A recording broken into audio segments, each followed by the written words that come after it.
এই ভিডিওতে আমরা জানব কোন বিষয়গুলো স্তন ক্যান্সার হওয়ার সম্ভাবনা বাড়িয়ে দেয়, আর সাথে সাথে জানব কি কি করলে জীবদ্দশায় স্তন ক্যান্সার হওয়ার সম্ভাবনা কম থাকে। 1 নাম্বার, ওজন। যাদের ওজন বেশি, মাসিক বন্ধ হয়ে যাবার পরে তাদের মধ্যে স্তন ক্যান্সার হওয়ার সম্ভাবনা বেশি থাকে। ওজন যত বেশি, স্তন ক্যান্সারের ঝুঁকিও তত বাড়তে থাকে। এখন আপনি জিজ্ঞেস করতে পারেন যে ওজন বেশি হওয়ার সাথে স্তন ক্যান্সারের সম্ভাবনা কেন বাড়ে? আমাদের শরীরের চর্বি ইস্ট্রোজেন নামে একটা হরমোন তৈরি করে। এই ইস্ট্রোজেন হরমোন স্তন ক্যান্সারের ঝুঁকি বাড়িয়ে দেয় বলে ধারণা করা হয়। এখানে একটু স্পষ্ট করে বলে রাখি, ওজন বেশি হলে যে স্তন ক্যান্সার হবেই এমনটা কিন্তু না। যাদের ওজন বেশি তাদের মধ্যে অল্প কিছু মানুষের মাঝে এই ক্যান্সার দেখা যায়, তবে স্বাভাবিক ওজনের মানুষের তুলনায় অতিরিক্ত ওজনের মানুষের মাঝে স্তন ক্যান্সার হওয়ার সম্ভাবনা বেশি থাকে। তাহলে করণীয় কি? আপনার ওজন যদি স্বাভাবিকের চেয়ে বেশি হয় তাহলে সেটা কমানোর চেষ্টা করুন। মাত্র 2 কেজি ওজন কমিয়ে যদি সেটা ধরে রাখা যায় তাহলেও স্তন ক্যান্সারের ঝুঁকি কমে আসতে পারে। আর ওজন যত বেশি কমে, স্বাভাবিক ওজনের যত কাছাকাছি আসে, স্তন ক্যান্সারের ঝুঁকিও তত বেশি কমে। ওজন কমানোর জন্য খাবারের দিকে মনোযোগ দিবেন। শাকসবজি, ফলমূল বেশি বেশি খাবেন। ভাত খাওয়ার সময় প্লেটে অনেক ভাত না নিয়ে সবজি বেশি করে নেবেন। এই জন্য রান্নার সময় সবজিতে কম লবণ দিতে পারেন, তাহলে অল্প ভাত দিয়েই অনেকগুলো সবজি খেতে পারবেন। ভাত খাওয়ার সময় অর্ধেক প্লেট পরিমাণ নেবেন শাকসবজি, সালাদ, ফলমূল, আর ভাত নেবেন প্লেটের 4 ভাগের 1 ভাগ সমান। বাকি 4 ভাগের 1 ভাগে ডাল, মাছ বা মাংস রাখতে পারেন। ভাজা পোড়া, অতিরিক্ত চর্বি, চিনিযুক্ত খাবার এগুলো এড়িয়ে চলবেন। রান্নার সময় একটু কম তেল দিয়ে রান্না করার চেষ্টা করবেন, আর প্রতিদিন কিছুক্ষণ ব্যায়াম করার চেষ্টা করবেন। এটা নিয়ে পরের একটা পয়েন্টে আরও বিস্তারিত বলছি। 2 নাম্বার, শিশুকে বুকের দুধ খাওয়ানো। শিশুকে বুকের দুধ না খাওয়ালে স্তন ক্যান্সারের ঝুঁকি বাড়তে পারে। তাই আপনার শিশুকে অবশ্যই বুকের দুধ খাওয়ানোর চেষ্টা করবেন। এতে শিশু যেমন গুরুত্বপূর্ণ পুষ্টি উপাদান পাবে, পাশাপাশি আপনারও স্তন ক্যান্সারের ঝুঁকি কমবে। 3 নাম্বার, ধূমপান ও মদপান। এই দুইটা অভ্যাসই স্তন ক্যান্সারের ঝুঁকি বাড়িয়ে দেয়। এখানে একটা গুরুত্বপূর্ণ কথা হলো, আপনি যদি নিজে ধূমপান নাও করেন, কিন্তু আপনার আশেপাশে যদি কেউ ধূমপান করে তাহলেও আপনার স্তন ক্যান্সারের ঝুঁকি বেড়ে যেতে পারে। তাই আপনার বাড়িতে যদি কেউ ধূমপান করেন, তাকে ধূমপান ছাড়তে উৎসাহ দিতে পারেন। অন্তত আপনার আশেপাশে যাতে ধূমপান না করে এই অনুরোধটা তাকে করবেন, আর আপনিও চেষ্টা করবেন ধূমপান করছে এমন কারো আশেপাশে না থাকতে। 4 নাম্বার, ব্যায়াম। আপনার জীবনযাপন যদি এমন হয় যে খুব একটা সচল থাকা হয় না বা শারীরিক পরিশ্রম করা হয় না, তাহলে নিয়মিত ব্যায়াম করার চেষ্টা করবেন।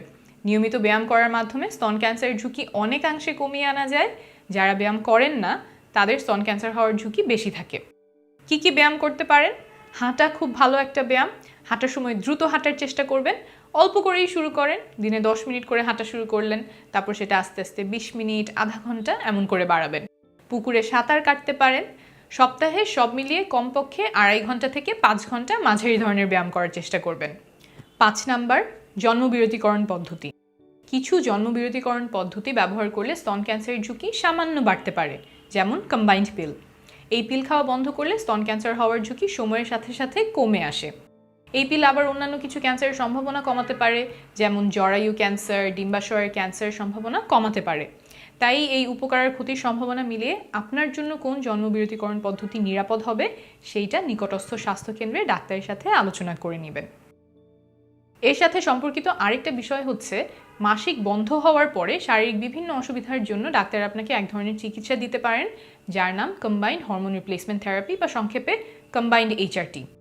এইটা ব্যবহার করলেও স্তন ক্যান্সারের ঝুঁকি বাড়তে পারে।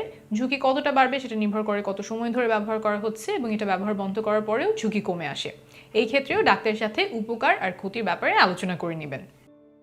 6 নাম্বার, এক্স-রে ও সিটি স্ক্যান পরীক্ষা। অসুস্থ হলে রোগ বোঝার জন্য এক্স-রে পরীক্ষা, সিটি স্ক্যান পরীক্ষা করাতে হতে পারে। তবে এই পরীক্ষাগুলো স্তন ক্যান্সারের ঝুঁকি সামান্য বাড়িয়ে দিতে পারে। যখন এই পরীক্ষাগুলো করালে ক্ষতির চেয়ে উপকারের সম্ভাবনা বেশি থাকে, যেমন হতে পারে যে রোগ ধরতে হলে এই পরীক্ষাগুলো করানো লাগবেই, তখন ডাক্তার এই পরীক্ষাগুলো করাতে আপনাকে পরামর্শ দিবেন। তাই ডাক্তারের পরামর্শ ছাড়া এসব পরীক্ষা করাবেন না। তাহলে আমরা জানলাম 6টা বিষয় যেগুলো স্তন ক্যান্সারের ঝুঁকি বাড়িয়ে দেয়, এবং সেই ব্যাপারে আমাদের করণীয়গুলো। সেগুলো কি কি একসাথে একটু বলে দিচ্ছি।